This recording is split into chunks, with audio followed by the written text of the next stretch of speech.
सबको जय मसीह की। मैं प्रभु यीशु मसीह के नाम में कॉफ़ी विद क्राइस्ट के 74वें एपिसोड में एक बार फिर से आप सभी का स्वागत करता हूं। और आज हम बात करने वाले हैं, जो विषय है हमारा वो है परमेश्वर क्या चाहते हैं। जी हाँ, हर विश्वासी के हृदय में कभी ना कभी ये सवाल ज़रूर आता है कि आखिर परमेश्वर हमसे क्या चाहते हैं, मेरी ज़िंदगी से परमेश्वर क्या चाहते हैं, मेरा उद्देश्य और मेरी बुलाहट प्रभु में मसीहत में क्या है और मैं परमेश्वर को कैसे प्रसन्न करूं। कई बार हम लोग ये सोचते रह जाते हैं कि आखिर मैं मसीहत में क्या कर रहा हूँ और मेरे जीवन का कोई उद्देश्य है भी या नहीं है। लेकिन मेरे प्रियो, हम सभी जानते हैं कि प्रभु यीशु मसीह ने मत्ती 22 अध्याय के 37 से 39वें वचन में हमें एक सीख सिखलाई है और वो हमें एक उद्देश्य के रूप में भी दिया है कि तू अपने परमेश्वर यहोवा से अपने सारे मन, सारे प्राण और सारी बुद्धि से प्रेम रख और अपने पड़ोसी से भी अपने समान प्रेम रख। इसको हम कहते हैं ग्रेटेस्ट कमांडमेंट। जी हाँ, ये सबसे बड़ा कमांड है, ये सबसे बड़ी आज्ञा है जो परमेश्वर ने हमको दी है। और पुराने नियम में पवित्र आत्मा से प्रेरित होकर भविष्यद्वक्ता मीका जी ने भी इसी वाक्य को सारांशित किया था। पर यही प्रॉब्लम है कि हम उन बातों को भूल जाते हैं। मीका उसके 6वें अध्याय उसके 8वें वचन में उन्होंने क्या कहा है, हे मनुष्य, उसने तुझे बता दिया कि क्या अच्छा है और यहोवा तुझसे क्या चाहता है, यह कि तू न्याय से काम करे, करुणा से प्रीति रखे और अपने परमेश्वर के साथ नम्रता से चले। अब हमें समझने की ये ज़रूरत है कि जो वचन कहे गए हैं इसमें एक्चुअली हमें क्या करना है।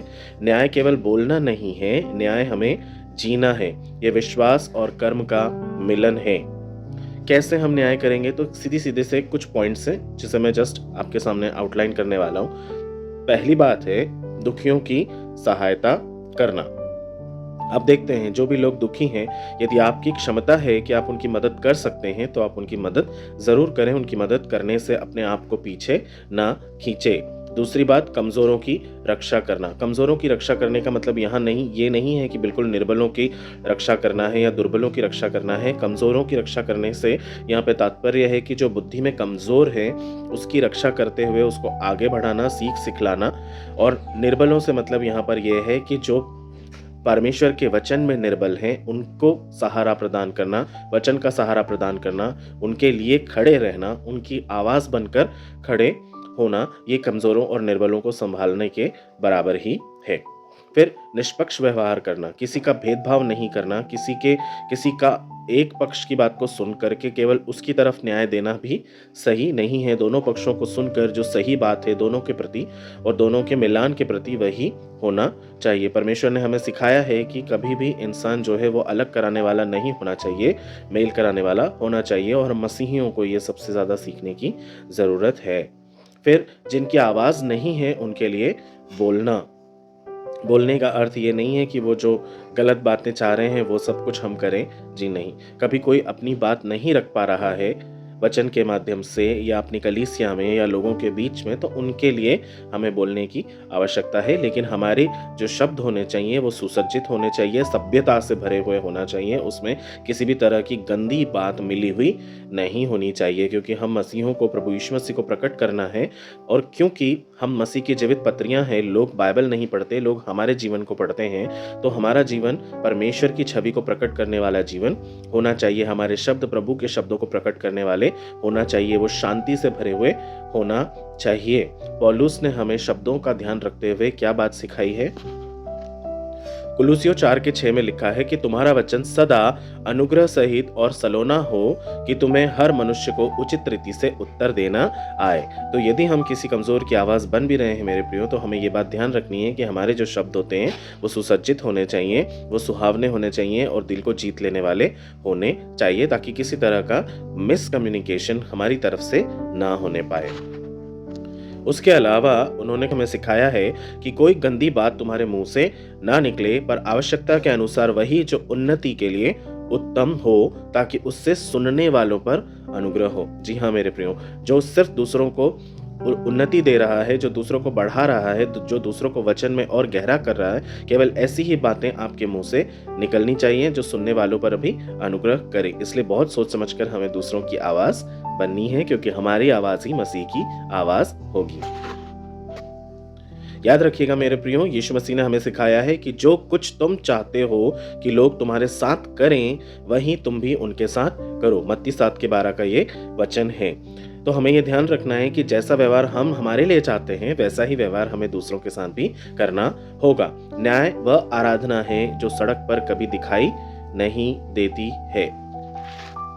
करुणा के प्रति प्रीति रखना। जो दूसरी बात परमेश्वर हमें सिखा रहे हैं वो है करुणा से प्रीति रखना। परमेश्वर को बाहरी धार्मिकता नहीं परंतु दयालु हृदय चाहिए। होशे के द्वारा परमेश्वर क्या कहते हैं?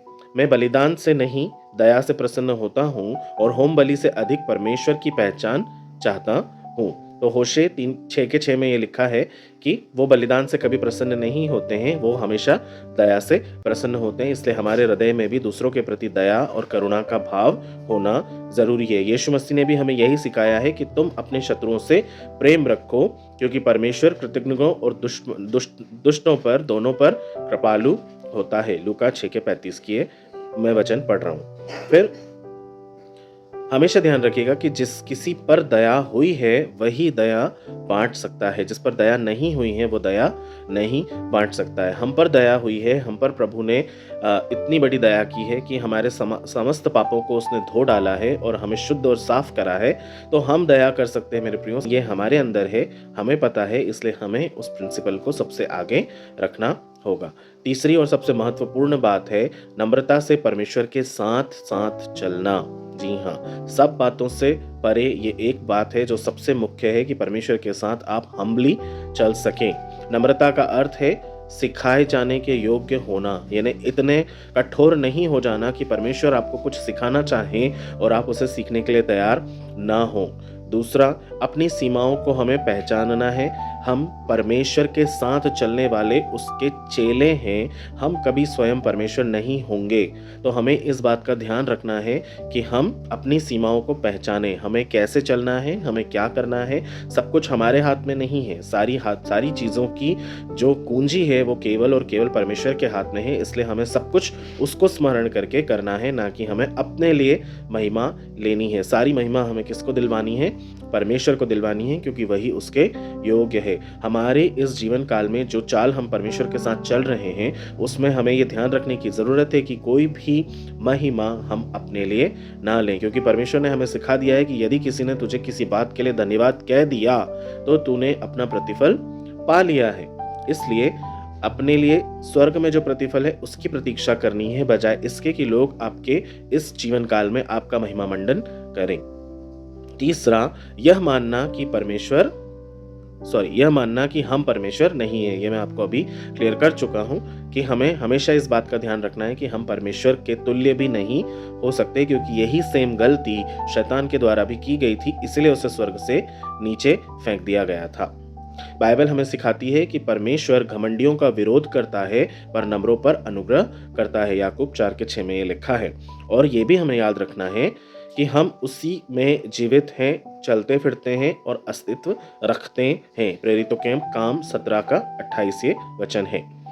तो जब हम झुकते हैं तभी परमेश्वर हमें ऊंचा उठाते हैं। यदि हम ऊंचे तने खड़े रहेंगे तो हम उसी फल रहित पेड़ के समान होंगे जिसमें कोई भी फल नहीं लगता है, लेकिन वो ऊंचा तना खड़ा है। लेकिन जब तूफान आएंगे, जब आंधी आएगी, तो वो जो पेड़ है वो टिक नहीं सकेगा, वो तुरंत ही धराशायी हो जाएगा। लेकिन जिस पेड़ में फल लगे हैं वो झुका होता है, वो नम्र होता है, वो दीन होता है, और जब कभी भी आंधी तूफान आते हैं तो वो डिगता नहीं है, वो टिक कर खड़ा रहता है। तो कॉफी विद क्राइस्ट के आज के इस एपिसोड के जो रेवलेशन है वो यही है मेरे प्रियो, कि इस संसार में जहाँ अन्याय है, जहाँ घृणा है, जहाँ घमंड है, जहाँ दिखावटी धार्मिकता ज्यादा है, परमेश्वर ऐसे लोगों को ढूंढ रहा है जो इनके बीच में से निकलकर न्याय करें, करुणा से प्रेम करें और नम्रता के साथ परमेश्वर के साथ साथ चलें। तो अंतिम वचन स्वरूप मैं आपको यही बोलना चाहूँगा कि परमेश्वर को हमारी धार्मिक गतिविधियों से नहीं, हमारे बदले हुए हृदय से मतलब है। न्याय हमारी पहचान होना चाहिए, दया हमारी भाषा होनी चाहिए और नम्रता हमारी चाल चलन होनी चाहिए। यही परमेश्वर की इच्छा है। तो यदि अब कभी आपके हृदय में ये सवाल उठे कि परमेश्वर आपसे क्या चाहते हैं, तो ये 3 चीजें मुख्य हैं जो वो समस्त मनुष्य से चाहते हैं। क्या?